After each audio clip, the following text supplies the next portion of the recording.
નમસ્કાર, ગ્લોબલ એક્સપ્રેસમાં તમારું સ્વાગત છે। હું આપની સાથે ચેતન।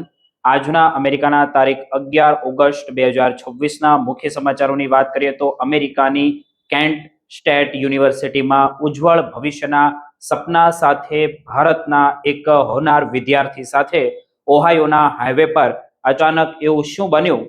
જાણો, એક પિકઅપ ટ્રકની ભયાનક ટક્કરથી પરિવારની આશાઓ કેવી રીતે રોળાઈ ગઈ અને આઘાતમાં સરી પડેલા પરિવારે કઈ આર્થિક મુશ્કેલીઓનો અત્યારે સામનો કરવો પડી રહ્યો છે, તેમની ચર્ચા કરીશું। આ પછીના આગળના સમાચારોની વાત કરીએ તો લાખો રૂપિયા ખર્ચીને અમેરિકા વસવાનું સપનું જોતા ભારતીયો માટે અચાનક કયો મોટો ખતરો ઊભો થયો છે અમેરિકાની અંદર, અને 3500 થી વધુ લોકોને દેશ નિકાલ કર્યા બાદ હવે અમેરિકન કોર્ટના કયા નિર્ણયથી ગેરકાયદેસર ગયેલા પરિવારોના હોશ ઉડી ગયા છે? જાણો, એજન્ટોની લાલચમાં હોમાતા ભારતીય યુવાનો અને તેમની પાછળ છુપાયેલું કડવું સત્ય શું કહે છે, તેમની ચર્ચા કરીશું। આ પછીના આગળના સમાચારોની વાત કરીએ તો અમેરિકામાં સ્થાયી થયેલા હજારો ભારતીય H-1B વિઝા ધારકોના ભવિષ્ય પર અચાનક કયા સંકટના વાદળો ઘેરાઈ ગયા છે? ટ્રમ્પ પ્રશાસનના એક પ્રસ્તાવથી નોકરી ગુમાવનાર આઈટી પ્રોફેશનલની ઊંઘ કેમ ઉડી ગઈ છે? જાણો, 60 દિવસના નિયમમાં થનારા ફેરફારથી અમેરિકામાં વસતા પરિવારોનું ભવિષ્ય કેવી રીતે જોખમમાં મુકાઈ શકે છે, તેમની ચર્ચા કરીશું। આ બધા જ સમાચારો આપણે વિગતે ચર્ચા કરીએ। આપ જોતા રહો ગ્લોબલ એક્સપ્રેસ।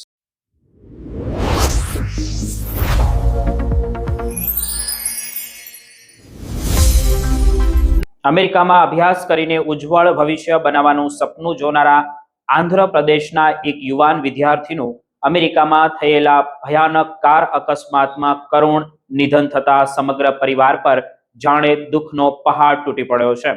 આ દુઃખદ ઘટના અમેરિકાના ઓહાયો રાજ્યના મેસેડોનિયા વિસ્તારમાં બની છે, જ્યાં 7 ઓગસ્ટના રોજ ઇન્ટરસ્ટેટ 480 હાઈવે પર ગંભીર માર્ગ અકસ્માત સર્જાયો હતો। મળતી માહિતી પ્રમાણે દિલીપ કુમાર પોતાની સેડાન કારમાં મુસાફરી કરી રહ્યા હતા, ત્યારે સામેની દિશામાંથી આવી રહેલા એક પિકઅપ ટ્રકે તેમની કારને જોરદાર ટક્કર મારી હતી। ટક્કર એટલી ભયાનક હતી કે ઘટના સ્થળે પહોંચેલી પોલીસે દિલીપ કુમારને મૃત હાલતમાં જોયા હતા। અકસ્માતમાં અન્ય 3 લોકોને પણ ઈજાઓ પહોંચી હતી અને તેમને તાત્કાલિક સારવાર માટે હોસ્પિટલ પણ ખસેડવામાં આવ્યા હતા। આ ઘટનાના સમાચાર ભારત પહોંચતા જ દિલીપ કુમારના પરિવાર અને તેમના વતનના લોકોમાં શોકની લાગણી ફેલાઈ ગઈ છે। દિલીપ કુમાર મૂળ આંધ્રપ્રદેશના તિરુપતિ જિલ્લાના ચિતવેલ મંડળ હેઠળ આવેલા જીતેવરપલ્લી ગામના વતની હતા। તેઓ અમેરિકાની કેન્ટ સ્ટેટ યુનિવર્સિટીમાં અભ્યાસ કરી રહ્યા હતા અને વિદેશમાં શિક્ષણ મેળવી પોતાનું પરિવારનું નામ રોશન કરવાની સાથે એક સફળ કારકિર્દી બનાવવાનું પણ સપનું તે જોઈ રહ્યા હતા, પરંતુ પરિવાર અને દિલીપના આ સપનાઓને આ અકસ્માતે અચાનક જ બધું જ તોડી નાખ્યું છે। દિલીપના પિતા શ્રી હરિ ખેડૂત છે અને પરિવાર સામાન્ય આર્થિક પરિસ્થિતિમાંથી આવે છે। પોતાના પુત્રને અમેરિકામાં અભ્યાસ કરાવવા માટે માતા પિતાએ ભારે મહેનત કરી હતી અને અનેક આર્થિક તથા વ્યક્તિગત ત્યાગ કર્યા હતા।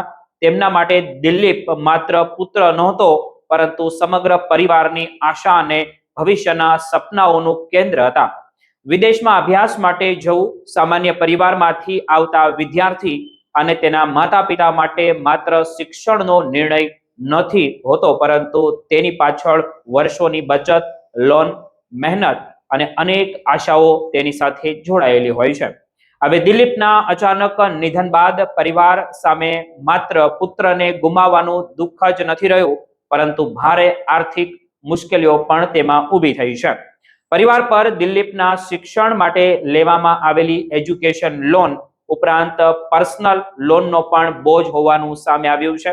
આવી સ્થિતિમાં પરિવારને મદદરૂપ થવા માટે નોર્થ અમેરિકન તેલુગુ સોસાયટી એટલે કે NATS દ્વારા ફંડ કેમ્પેન ચાલુ કરવામાં આવ્યું છે। આ અભિયાનનો લક્ષ્યાંક $1,00,000 એટલે કે $1,00,000 એકત્ર કરવાનો રાખવામાં આવ્યો છે, જેથી દુઃખની આ ઘડીમાં પરિવારને આર્થિક સહારો મળી શકે અને તેમના પર આવેલા લોનના બોજને હળવો કરવામાં પણ મદદ મળે। બીજી તરફ ન્યુયોર્ક સ્થિત ભારતીય કોન્સ્યુલેટ જનરલે પણ દિલીપ કુમારના પરિવાર સાથે સતત સંપર્કમાં હોવાની પુષ્ટિ કરી છે. કોન્સ્યુલેટે પરિવારને જરૂરી સહાય પૂરી પાડવામાં આવી રહી હોવાનું પણ જણાવાઈ રહ્યું છે. દિલીપ કુમારનું આ કરુણ નિધન માત્ર એક પરિવાર માટેનો વ્યક્તિગત આઘાત નથી રહ્યો, પરંતુ વિદેશમાં અભ્યાસ કરતા હજારો ભારતીય વિદ્યાર્થીઓ માટે પણ એક કડવી યાદ અપાવે છે કે વિદેશમાં શિક્ષણની સાથે સુરક્ષા પણ એટલી જ મહત્વની છે. જે માતા પિતાએ પોતાના પુત્રને સારા ભવિષ્ય માટે હજારો કિલોમીટર દૂર મોકલ્યો હતો, તેમના માટે હવે એ પુત્ર મૃતદેહ ભારત પરત આવવાની રાહ જોવી પડશે. દિલીપના પરિવારની આ કરુણ કહાની આપણને એ પણ યાદ અપાવે છે કે વિદેશમાં જતા દરેક વિદ્યાર્થીની પાછળ માત્ર એક વ્યક્તિ જ નહીં, પરંતુ આખા પરિવારનું સ્વપ્ન, મહેનત અને બલિદાન જોડાયેલું હોય છે. આજે દિલીપ કુમાર તેમના પરિવાર વચ્ચે નથી, પરંતુ તેમના માતા પિતાએ તેમના માટે જોયેલા સપનાઓ અને કરેલા ત્યાગને ક્યારેય ભૂલી શકાય તેમ નથી.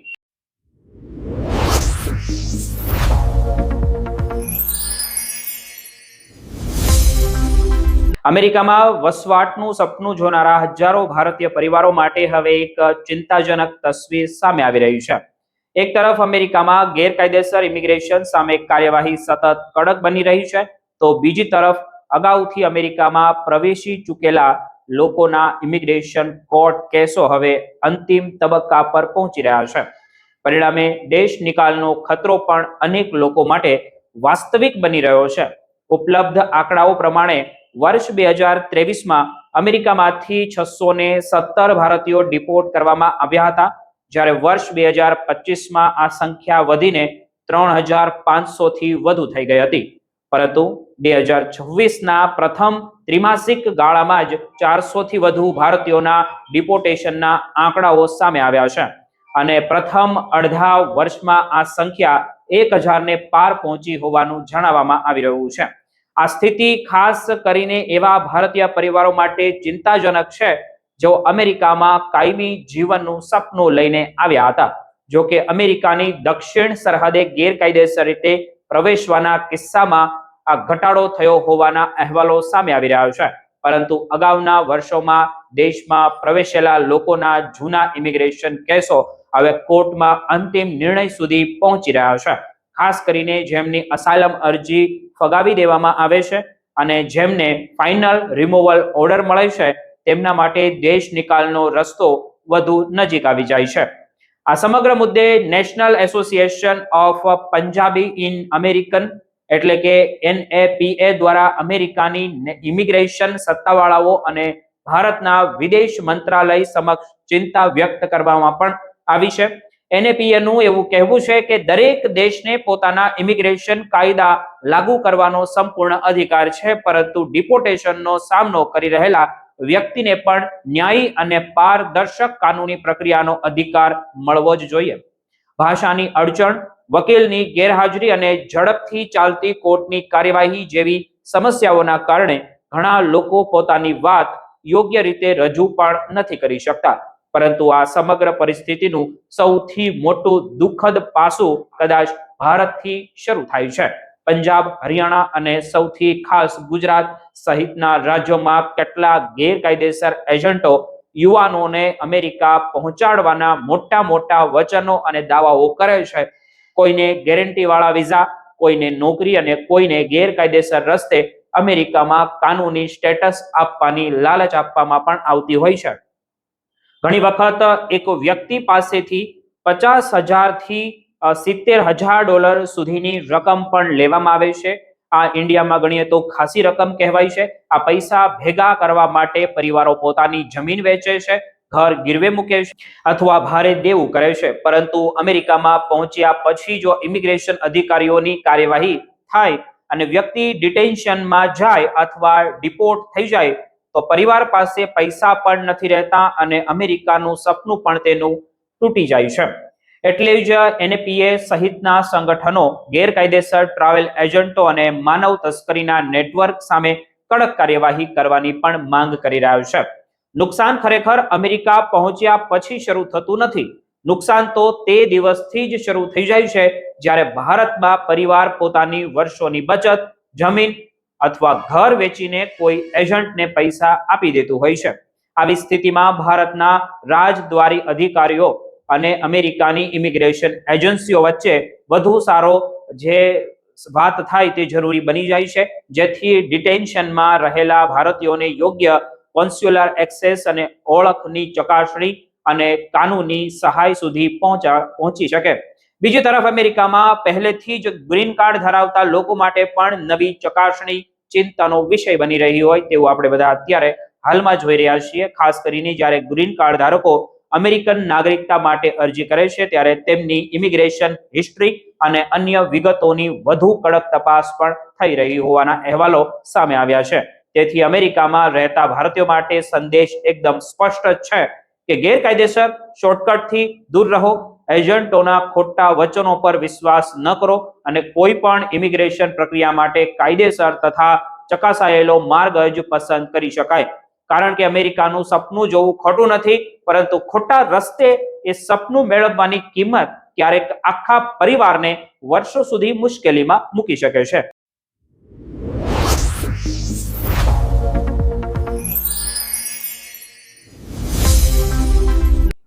અમેરિકામાં H-1B વિઝા પર કામ કરી રહેલા હજારો ભારતીય અને તેમના પરિવારો માટે ફરી એક વખત ચિંતાજનક સમાચાર અમેરિકાથી સામે આવ્યા છે.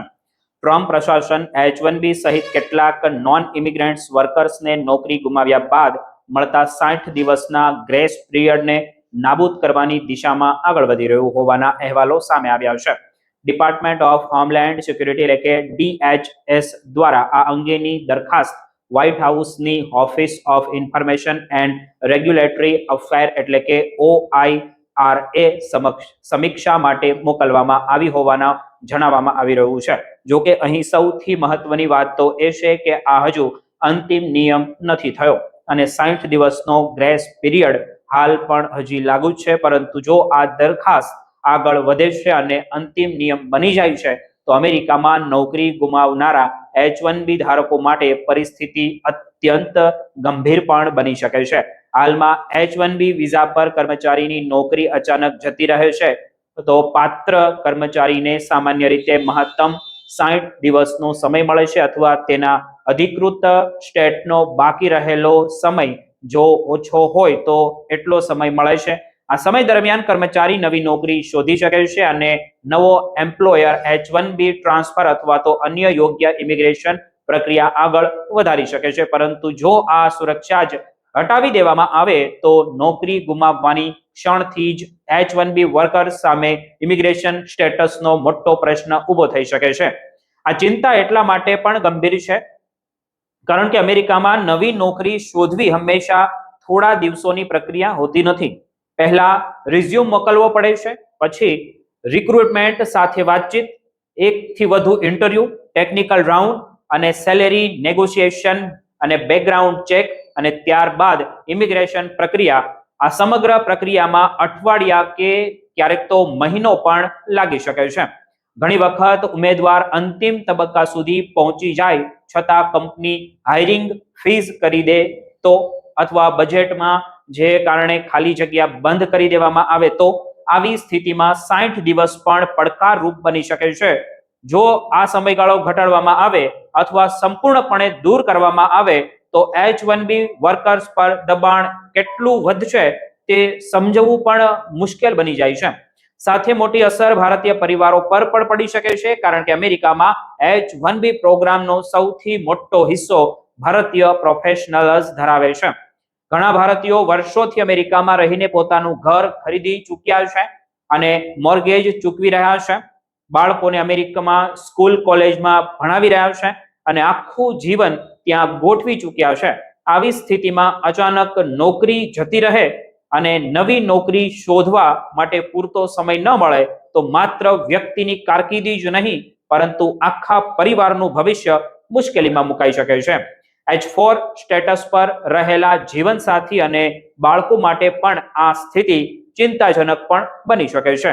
બીજી તરફ ટ્રમ્પ પ્રશાસનના સમર્થકોનું એવું કહેવું છે કે H-1B એક ટેમ્પરરી વર્ક પ્રોગ્રામ છે અને અમેરિકન નોકરીદાતાઓએ અમેરિકન કાયદાના હિતને પ્રામાણિકતા આપવી જોઈએ.